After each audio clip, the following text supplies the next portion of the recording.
राजू दास जी आपसे यही, हनुमानगढ़ी से ऊंचा कोई मंदिर नहीं है अयोध्या में, और इसके लिए मान्यता ये है कि वहीं से हनुमान जी पूरी अयोध्या पर नजर रखते हैं। लेकिन आपकी इच्छा थी श्री राम का बनने वाला मंदिर उससे भी ऊंचा हो, और आज 500 साल बाद संत समाज द्वारा देखा गया वो सपना मूर्त रूप ले चुका है। क्या भावनाएं हैं? पहले तो आस्था जी आपकी, आपके पूरे टीम के लिए मंगल कामना। आपने सही कहा, श्री हनुमान जी महाराज राजा के रूप में यहाँ विराजमान हैं। कहा जाता है राम दुआरे तुम रखवारे, हो तो न आज्ञा बिन पैसा रे। स्वामी प्रसाद मौर्य वाला पैसा नहीं कि वो भी वक्त वक्त पर लोग अपने आप को बदल देते हैं। जिस प्रकार से लंबी लड़ाई के बाद पूज्य महाराज जी बैठे हैं, राम जी के इतने नजदीक से देखा, इतने भाव से सेवा किया, इस उम्र तक आज तक करते चले आ रहे हैं। 500 वर्ष के संघर्ष के बाद एक दो दिन नहीं हुआ। यहाँ तो व्यक्ति 3 दिन में अपने विचार बदल देते हैं, 5 दिन में अपना मताधिकार परिवर्तन कर देता है, 5 साल में सरकार बदल देती है। लेकिन 500 वर्ष हमारे पूर्वजों ने जो त्याग किया, तपस्या किया, संघर्ष किया, बलिदान दिया, उसका परिणाम स्वरूप एक राम जन्मभूमि मंदिर कोई मुझको फ्री में नहीं मिला। मैं देखता हूं तमाम राजनेता, नेता, विपक्षी बोलते हैं अरे इसमें कोर्ट का आदेश, इसमें फलाने का क्या योगदान।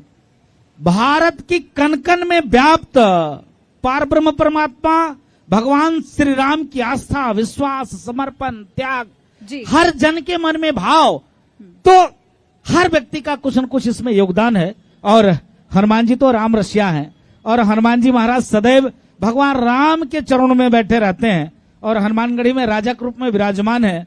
कहा जाता है कि बिना हनुमान जी के अनुमति के राम जी तक पहुंचना संभव नहीं है। बिल्कुल राजू दास जी, और आपने एक संकल्प भी लिया था, वो संकल्प मैं आपको याद दिलाऊंगी, लेकिन उससे पहले सत्येंद्र दास जी की भावनाओं का भी जानना बहुत जरूरी है। सत्येंद्र दास जी, 31 साल से आप रामलला की सेवा कर रहे हैं। आपने उन्हें टेंट में भी देखा, आप उन्हें अस्थायी मंदिर में भी देख रहे हैं, और अब स्थायी मंदिर भी बनकर के तैयार है। क्या भावनाएं हैं आपकी? देखिए, भगवान श्री राम रमन्ते योगिनो यस्मिन् नित्यानंदे चिदात्मनि इति राम पदेना सुपरब्रह्मा विधीयते। परब्रह्म परमात्मा ही मानव के रूप में इस अयोध्या में प्रकट हुए, और प्रकट होने के बाद जो उनके मर्यादा रही, वो अपने मर्यादा के साथ चलते रहे। इसलिए गो स्वयं कहा कि गो दुज धेन देव हितकारी, कृपा सिंधु मानुष तनधारी। भगवान राम परब्रह्म परमात्मा है, और यह भी है तीनों लोक के मालिक हैं। राम राज बैठे त्रैलोका, हर्षित भय गए सब शोका।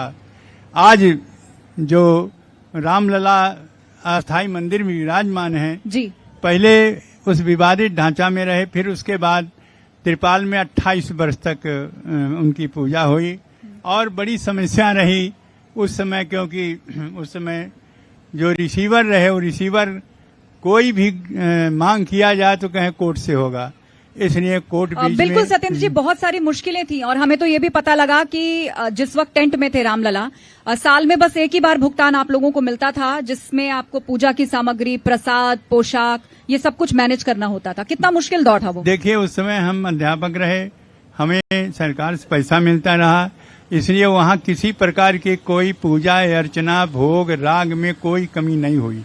यद्यपि रिसीवर के माध्यम से सदा कटौती किया जाता था।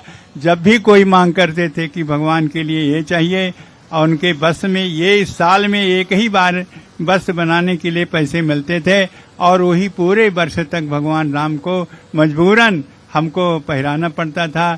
और इस प्रकार की समस्या रही, और बहुत दयनीय समस्या रही। प्रकृति का प्रकोप, चाहे वर्षा हो, गर्मी हो, ठंडी हो, हर प्रकार का प्रभाव वहाँ पड़ता था, लेकिन विवश होकर के उसे सहना पड़ता था। कोई साधन नहीं, क्योंकि रिसीवर जिसके जो जिम्मेदारी रहे, उनको भी सरकार की पैसा नहीं देना पड़ता था।